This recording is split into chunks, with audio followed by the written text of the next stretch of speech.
Welcome to Qualitative Data Analysis. In this video, we will look at general issues and considerations when undertaking qualitative data analysis, the object of this type of data analysis, so what is it that we would be analyzing, additional analytic aids when conducting this type of analysis, and finally, generic stages.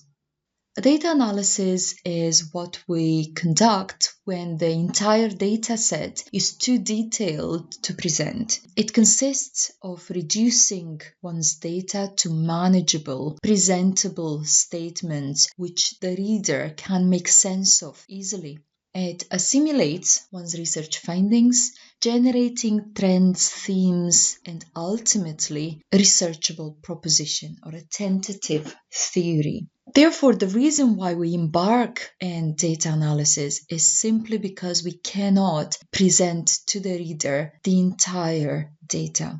When we conduct qualitative analysis, we probably will need to deal with interview data, audio recordings, video footage, documents such as archive documents or any other type of secondary data, as well as photographs. Therefore, a lot more than just interviews, which are traditionally the object of qualitative data analysis and will undoubtedly be so for many of you and many of us as well.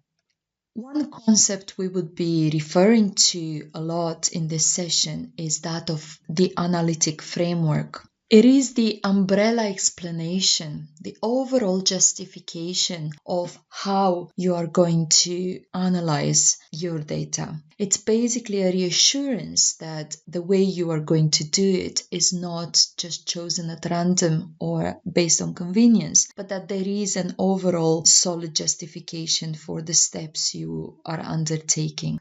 Consists of the technique or the method you would be using for analysis, for example, discourse analysis, but it also entails details of, for example, software for processing your data, such as NVivo, but of course there will be others. You are also welcome to process your data manually, and indeed with qualitative data, many of us choose to do so because doing it manually allows for a more interactive, iterative, and indeed inductive approach to analysis. The decisions and factors which determine your choice of analytic framework, because discourse analysis is not the only option at your disposal. With qualitative data analysis, there is a plethora of analytic frameworks available for you to choose from. And some of the things you may be considering when making your choice may have to do with whether you would like a more intuitive process or you're more likely to use a more mechanistic approach. It would also be the prevailing paradigm in your research field. So, for example, if it is very, very unusual in your chosen research field to use, say, pattern matching, then I discourage you to use it yourself, really, unless there is a really good reason why you would try. So if the prevailing paradigm is, say, discourse analysis, and I think it's more likely to be the case in most research fields in business and management, then perhaps you should just try and continue that tradition. Your choice will also be given by your theoretical framework or whether or not you have a theoretical framework. And by that, I mean that it may ultimately depend on whether you would take a research approach of an inductive or a deductive nature. That is there a theoretical framework you've derived which you wish to test with the data, or are you starting from the data and deriving a tentative theory, hence a tentative theoretical framework inductively emerging from your data? So these are some of the issues that you may be considering when choosing your type of analytic framework or your type of qualitative data analysis method. And such analytic frameworks will be discussed in the next video. Again, perhaps different from quantitative data analysis, there are significantly more approaches used with qualitative data analysis. There is a degree of structuredness that one may choose to take in their research. So your analysis can be more or less structured, can be more or less interpretativist, more or less inductive.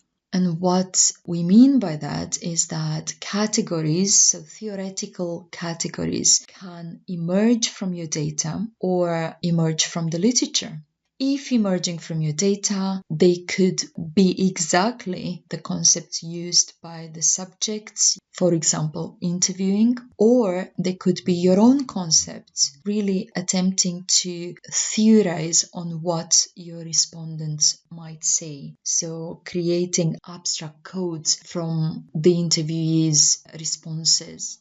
This diagram from Saunders summarizes quite neatly the variety of approaches with qualitative data analysis, it being concept-driven or data-driven, and the different possibilities with data-driven analysis.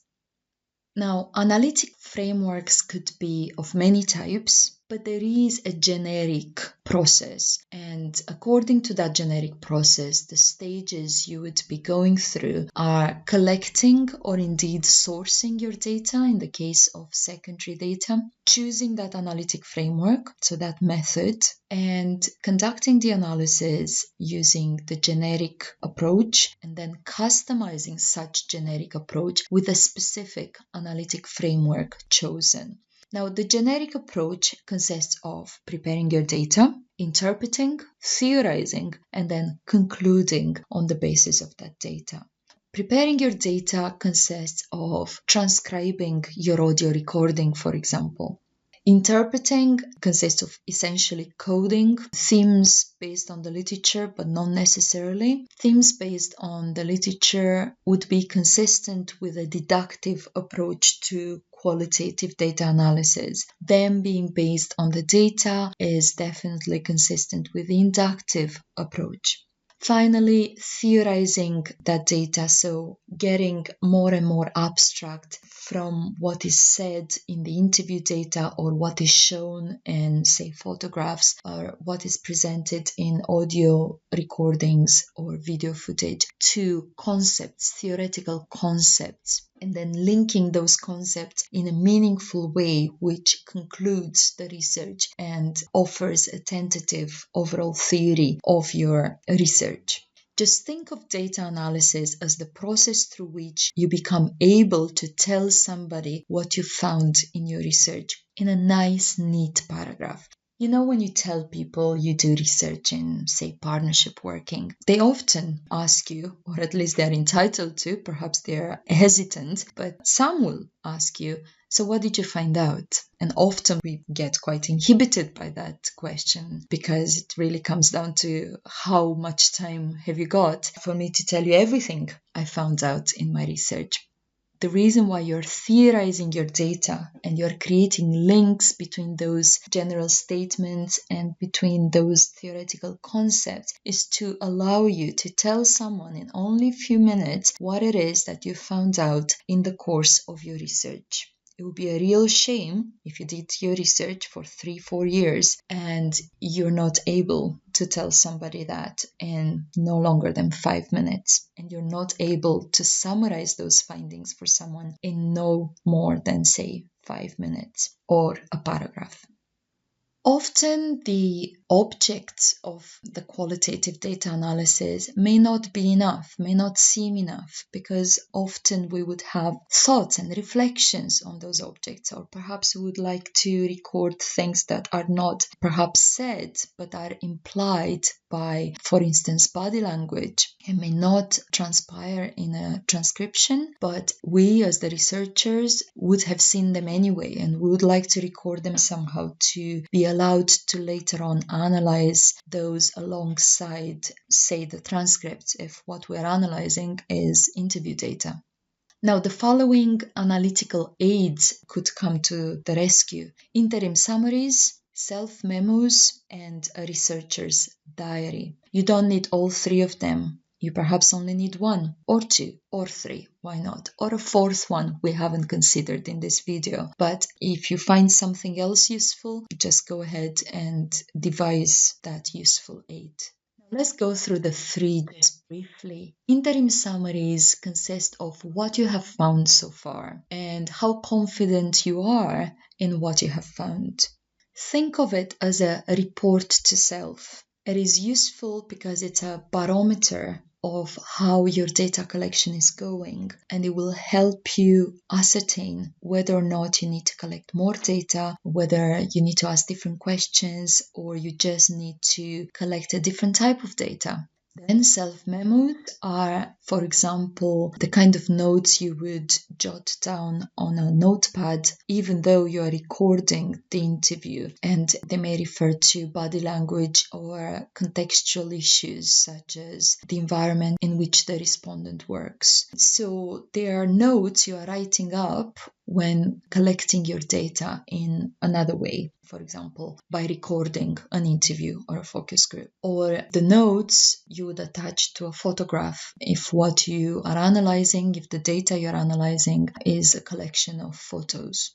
Now, you can use self-memos not only when you are collecting the data, but also when you are analyzing the data, so you can continue to accumulate those notes. They are very useful, and you can analyze them as your reflection on that data. Helps you engage with your data, and later on helps you report on your findings in a more engaging manner. Finally, the researcher's diary offers a chronological format. It can help you identify the development of certain ideas or your own research ideas. Just keep track of how they've developed. This is very useful, for example, in ethnography research, because it can signpost for you the process through which you would go from a novice to the field to perhaps a native to the field, also signaling the dangers of going native in ethnographic research. Think of it as a memoir, really recording the direction of your research. So if you contrast the researcher's diary with interim summaries, the interim summaries would concern mostly your findings, your data, whereas the researcher's diary would concern you and your journey through your data or through your research field.